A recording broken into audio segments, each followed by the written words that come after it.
दोस्तों नमस्कार। दोस्तों, पैसा से पैसा कमाने का एक जरिया है म्यूचुअल फंड। हालांकि म्यूचुअल फंड में पैसा लगाना रिस्की होता है, जैसे शेयर बाजार में पैसा लगाना रिस्की होता है।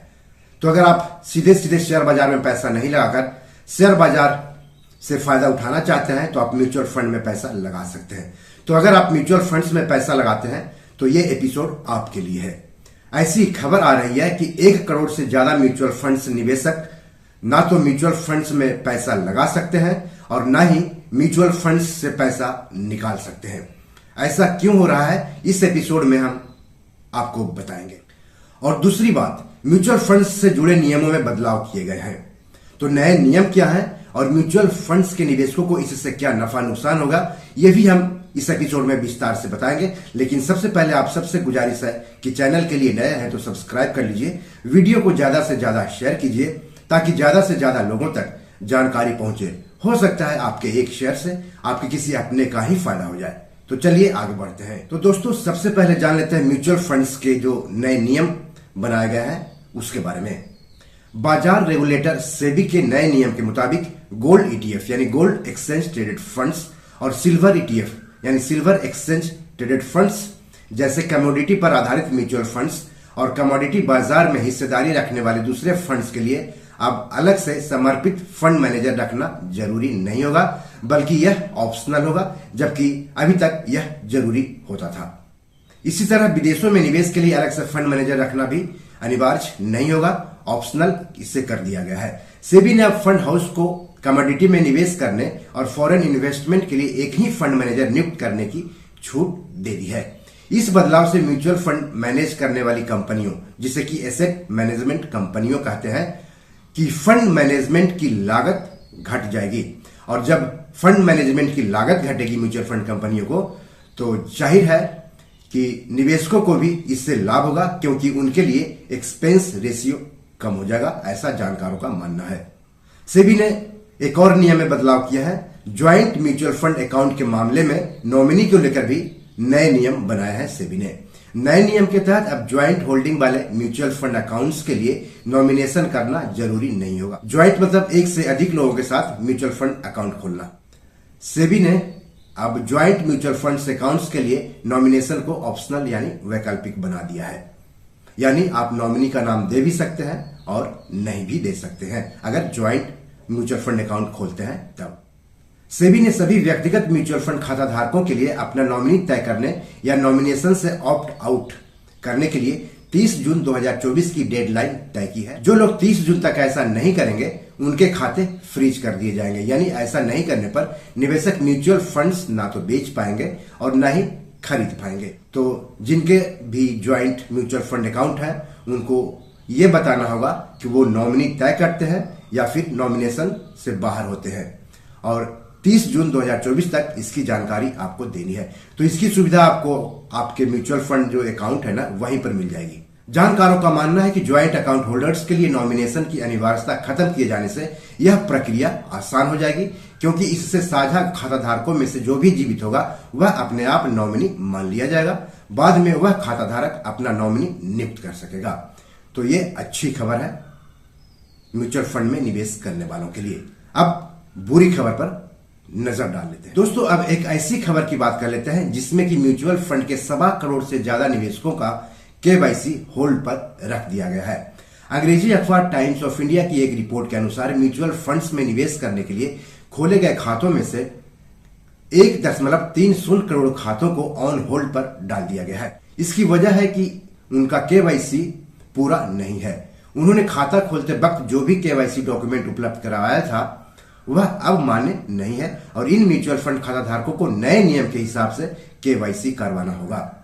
तो जिनका भी ऑन होल्ड पर है म्यूचुअल फंड अकाउंट, वो अब नए नियम के हिसाब से अपना केवाईसी करवा ले तो बेहतर होगा। नए नियमों के अनुसार जिन भी म्यूचुअल फंड निवेशकों का खाता ऑन होल्ड है वो अपने खाते में कोई लेन देन नहीं कर पाएंगे। मतलब कि वो न तो नया निवेश कर पाएंगे और न ही पहले खरीदे जा चुके यूनिट्स बेच पाएंगे। यह नियम 1 अप्रैल 2024 से लागू भी हो चुका है। सवाल है कि आपका केवाईसी पूरा है या नहीं, ये कैसे पता करेंगे। साथ ही हम बताएंगे कि यदि आपका केवाईसी पूरा नहीं है तो उसे कैसे पूरा करें। जहां पर आपका म्यूचुअल फंड अकाउंट है वहां से भी आप इस बारे में जानकारी ले सकते हैं। तो केवाईसी का मतलब है नो योर कस्टमर। यह कस्टमर के पहचान यानी आइडेंटिफिकेशन की प्रक्रिया है। इस प्रक्रिया के तहत कस्टमर्स केवाईसी फॉर्म के साथ सभी जरूरी डॉक्यूमेंट जैसे कि आधार कार्ड, पैन कार्ड की फोटोकॉपी जमा कराई जाती है। कहीं भी बैंक खाता खोलने या निवेश के लिए डीमैट अकाउंट या म्यूचुअल फंड अकाउंट खोलने के लिए यह जरूरी होता है। केवाईसी का नया नियम क्या है? शेयर बाजार के नियामक सेबी ने केवाईसी के लिए अब आधार और पैन को अनिवार्य कर दिया है। मतलब कि खाता धारकों की पहचान और पते के प्रूफ में जिन्होंने आधार कार्ड का उपयोग किया है वह बिल्कुल चलेगा। नए नियम में कहा गया है कि जिन भी निवेशक का केवाईसी आधार और पैन कार्ड के जरिए हुआ है वह वैलिड होगा। नया नियम बीते 1 अप्रैल से लागू हो चुका है। सबसे बड़ा सवाल है किनका केवाईसी होल्ड पर है। तो टाइम्स ऑफ इंडिया की माने तो अलग अलग श्रेणियों के तहत केवाईसी को पुनर्वर्गीकृत करने की आवश्यकता तब पैदा हुई जब यह पाया गया कि कई निवेशकों के केवाईसी अभी भी पैन और आधार के साथ अपडेट नहीं किए गए थे। इनमें से कई केवाईसी यूटिलिटी बिल जैसे कि बिजली बिल या टेलीफोन बिल, बैंक खाता विवरण आदि जैसे दस्तावेजों का उपयोग करके किए गए थे। इन दस्तावेजों को अब सेबी द्वारा केवाईसी के लिए वैध दस्तावेजों के रूप में स्वीकार नहीं किया जाता है।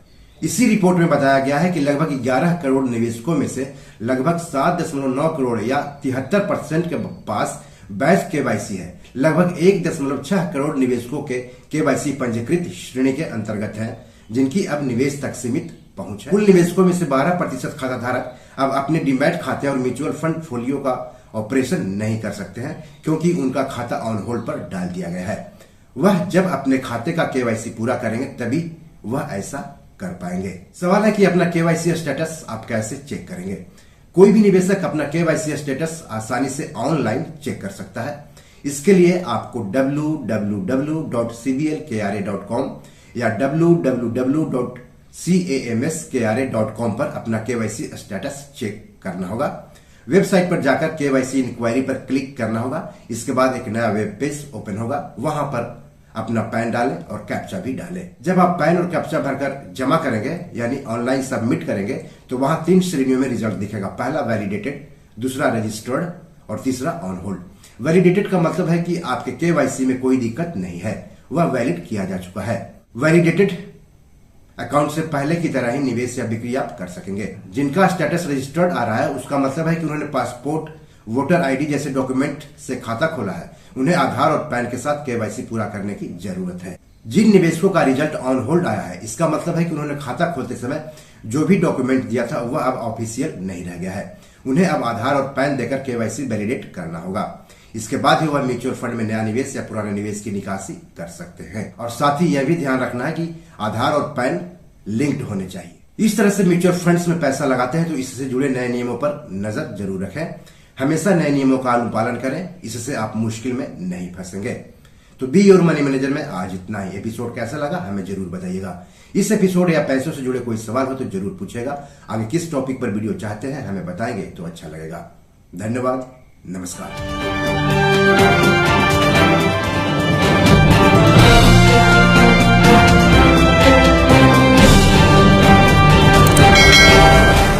दोस्तों, ये मेरी 7 किताब है जो कि amazon.com पर पब्लिश है। आप इसे डाउनलोड करके पढ़ सकते हैं। इन किताबों के लिंक्स इस वीडियो के डिस्क्रिप्शन में दिए हुए हैं। इन 7 किताबों में से 5 किताब मनी मैनेजमेंट पर है, यानी पैसा निवेश करके अधिक पैसा कैसे कमाएं पर आधारित है।